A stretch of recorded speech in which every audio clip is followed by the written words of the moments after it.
Good morning students. मैं आशुतोष कुमार आप सभी के सामने प्लेटफॉर्म इंजीनियर में आप लोगों का स्वागत करता हूं। आज जो हम लोग टॉपिक चलेंगे उसका नाम है एटॉमिक स्ट्रक्चर। ठीक है, इससे रिलेटेड भी कुछ क्वेश्चन पूछे गए हैं, आप देख सकते हैं। ये जो क्वेश्चंस पूछे गए हैं वो एटॉमिक स्ट्रक्चर से हैं। ठीक है, ऐसे और भी क्वेश्चंस होंगे, मैं आप लोग को प्रैक्टिस करवाऊँगा। ठीक है, तो हम लोग आगे बढ़ते हैं और लेक्चर स्टार्ट करते हैं।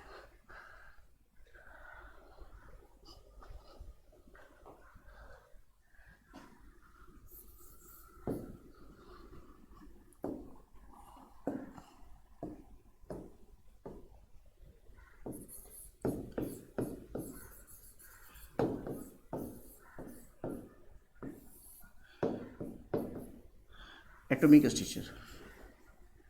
एटॉमिक स्ट्रक्चर में हम लोग पढ़ेंगे दो तीन चीज़ पढ़ेंगे। पहले इसके टर्म्स पढ़ेंगे। एटॉमिक स्ट्रक्चर में हम लोग को बताया गया कि एटम क्या होता है, बताया हुआ है। Atom is tiny particles of an element which does not exist in free state but take part in a chemical reaction. यानी एटम मॉलिक्यूल वाले चैप्टर में आप लोगों को ये बात बताया था कि एटम जो है एक बहुत ही छोटा पार्टिकल है, किसका, एलिमेंट का, जो कि फ्री स्टेट में नहीं रह सकता है लेकिन केमिकल रिएक्शन में पार्टिसिपेट करता है, क्योंकि एटम जो है वो स्टेबल नहीं होता है। ये तो मैंने एटम के बारे में बताया था। लेकिन एटम के कितने फंडामेंटल पार्टिकल्स होते हैं, तो एटम के फंडामेंटल पार्टिकल की संख्या कितना है, 3 है। तो आएगा आपके पास क्वेश्चन कि how many fundamental particles of an atom. Fundamental particles of an atom क्या नाम देंगे, इलेक्ट्रॉन,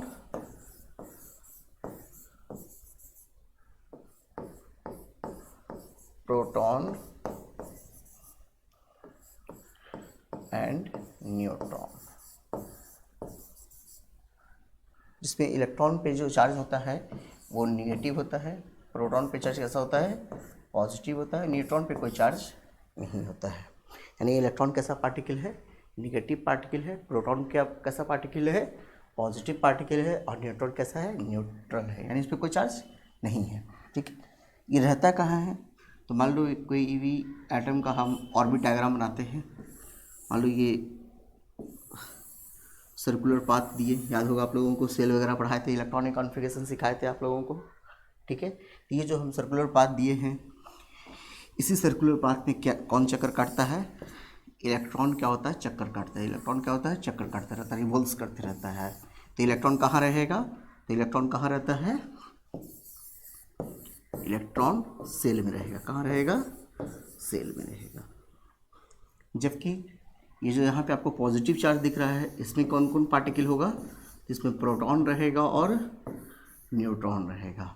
यानी प्रोटॉन और न्यूट्रॉन कहाँ रहेगा, न्यूक्लियस में रहेगा। इसी कारण इसको हम लोग क्या एक और नाम देते हैं, प्रोटॉन न्यूट्रॉन की संख्या को क्या नाम देते हैं, न्यूक्लियॉन।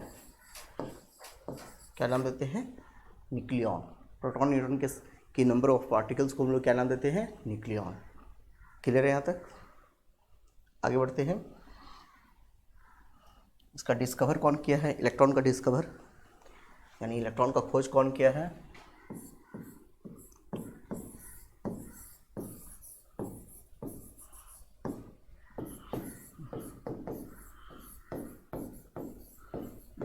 डिस्कवर्ड।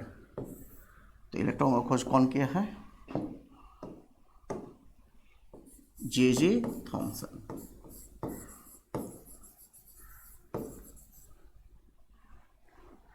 इसी तरह से प्रोटॉन का खोज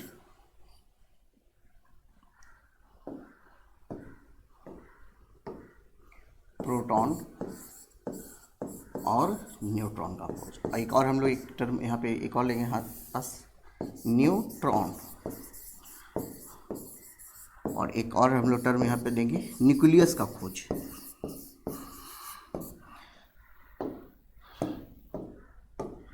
तो प्रोटॉन का खोज कौन किया, गोल्डस्टीन।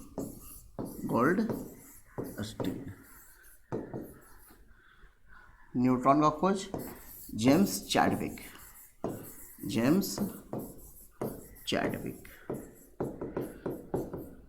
और न्यूक्लियस का खोज रदरफोर्ड।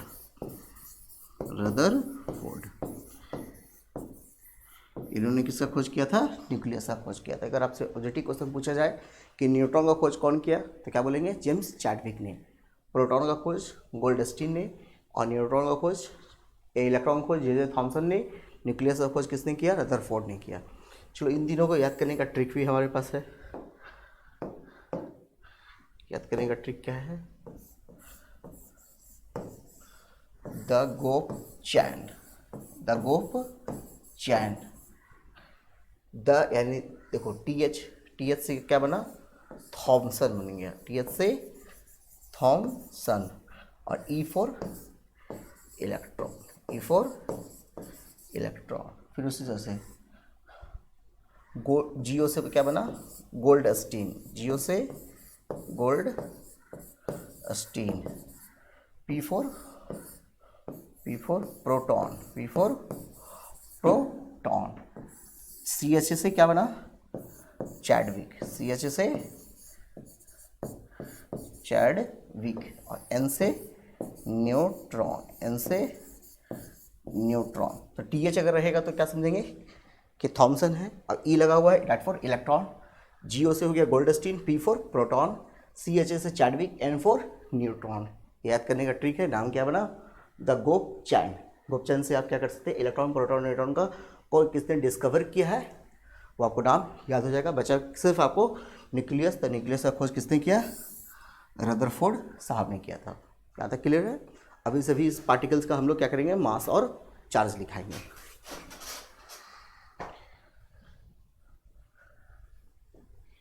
इलेक्ट्रॉन,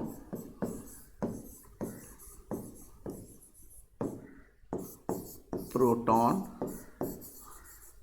और एंड लास्ट इज न्यूट्रॉन। अगर पूछा जाए कि मास क्या होगा सभी का,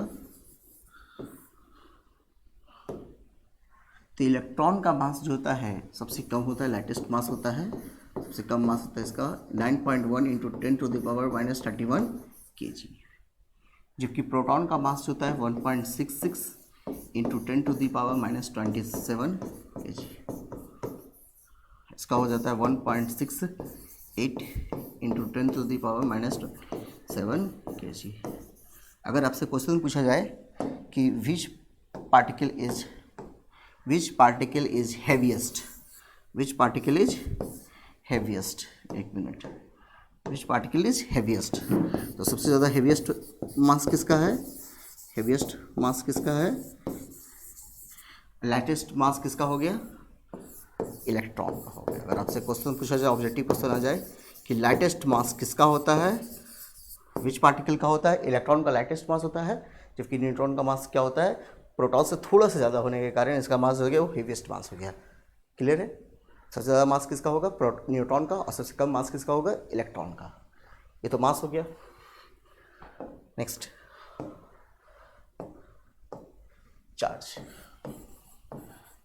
चार्ज हम लोग लिखते हैं। तो चार्ज याद रखना, पहला बात ये एकदम याद कर लीजिए, N for neutron, N for neutral, यानी नो चार्ज। न्यूट्रल बने नो चार्ज, इस पर चार्ज होता ही नहीं है। N से ये भी है, N से ये भी है। याद करने का तरीका है। इलेक्ट्रॉन कैसा पार्टिकल है? नेगेटिव, साइन यहाँ नेगेटिव रहेगा, और उसका मास चार्ज जो होगा वो कितना होगा? 1.6 इंटू 10⁻19 C4 कूलम। और प्रोटॉन का चार्ज कितना होगा? साइन यहाँ खाली पॉजिटिव लगा देना, सेम चीज़ रहेगा, यानी चार्ज दोनों का एक ही है। यहाँ देखो एक याद करने का तरीका, चार्ज यहाँ पे चार्ज सेम हो रहा है, इलेक्ट्रॉन प्रोटॉन का चार्ज सेम है। इलेक्ट्रॉन प्रोटॉन का क्या है? चार्ज सेम है। जबकि प्रोटॉन और न्यूट्रॉन का क्या है? मास अप्रॉक्स सेम है।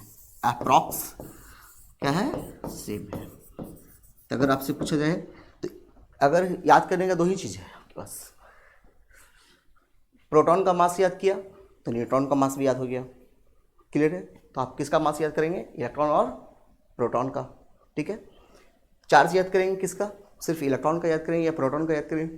किसी एक का याद करेंगे दूसरा का भी याद हो जाएगा। बस साइन क्या होगा, निगेटिव और पॉजिटिव का डिफरेंस है। अगर इलेक्ट्रॉन रहेगा तो साइन निगेटिव में रहेगा, क्योंकि इलेक्ट्रॉन निगेटिव पार्टिकल है।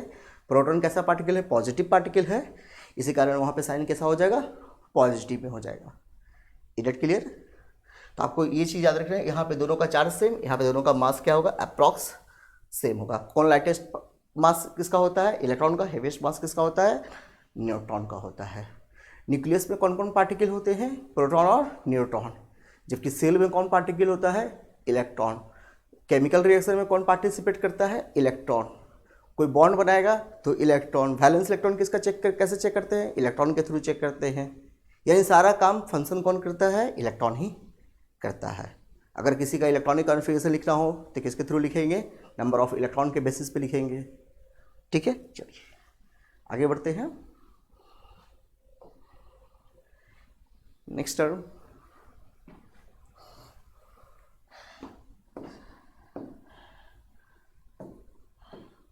Atomic number.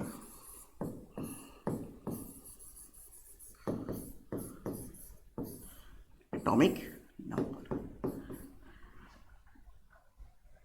एटॉमिक नंबर एक वैसा नंबर है जिसके थ्रू हम किसी भी एलिमेंट्स के केमिकल नेचर के बारे में जान पाते हैं। अगर किसी एलिमेंट का एटॉमिक नंबर 12 है तो उसके थ्रू हम पता लगेगा कि वो एलिमेंट मेटल है कि नॉन मेटल है, यानी उसका केमिकल नेचर कैसा है, वो इलेक्ट्रॉन लॉस करेगा कि इलेक्ट्रॉन गेन करेगा। यानी एटॉमिक नंबर के थ्रू हम उस एलिमेंट्स के केमिकल नेचर के बारे में जान सकते हैं। तो वो नंबर क्या कहलाता है, एटॉमिक नंबर कहलाता है। एटॉमिक नंबर हम कैसे जज करते हैं, तो एटॉमिक नंबर जितना नंबर ऑफ प्रोटॉन होगा वही आपका क्या कहलाएगा, एटॉमिक नंबर कहलाएगा। जितना, क्या मैंने कहा, जितना नंबर ऑफ प्रोटॉन होगा वही क्या कहलाएगा, एटॉमिक नंबर कहलाएगा। यानी नंबर ऑफ प्रोटॉन जो होगा वो क्या आइडेंटिफाई करेगा, एटॉमिक नंबर को। किसी भी एलिमेंट का जब हम रिप्रेजेंटेशन करते हैं, किसी भी एलिमेंट का जब हम रिप्रेजेंटेशन करते हैं, representation of an element, representation of an element, किसी भी एलिमेंट का जब रिप्रेजेंटेशन करते हैं तो मान लो एलिमेंट x है, तो ये जो नीचे जो एलिमेंट है यानी लेफ्ट कह सकते हैं कि इसको लेफ्ट बॉटम कह सकते हैं, लेफ्ट बॉटम कह सकते हैं। तो लेफ्ट बॉटम जो होगा वो उसका एटॉमिक नंबर होगा। लेफ्ट बॉटम क्या होगा, एटॉमिक नंबर होगा। जबकि लेफ्ट टॉप जो होगा वो उसका मास नंबर होगा। तो मास नंबर को हम लोग इंडिकेट करते हैं ए से और एटॉमिक नंबर को इंडिकेट करते हैं जेड से। यानी यहाँ पे क्या होगा, जेड यहाँ पे होगा और ए यहाँ होगा। आया बात समझ में? जब भी कोई एलिमेंट हम लिखते हैं